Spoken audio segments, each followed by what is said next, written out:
Snap-on A173 radiator hose pick. Really bad condition. I forgot where I got this. I got it either for free or for cheap.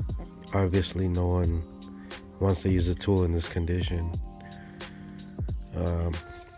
I've been holding on to it, finding time to try to clean it up and get it ready for use. So finally found some time.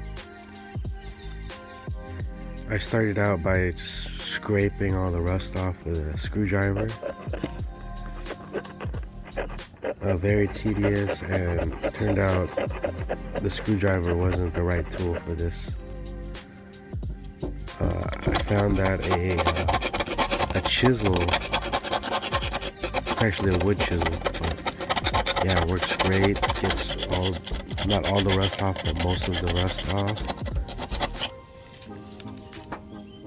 And it turned out pretty decent. Definitely usable. I'm gonna throw it in the toolkit.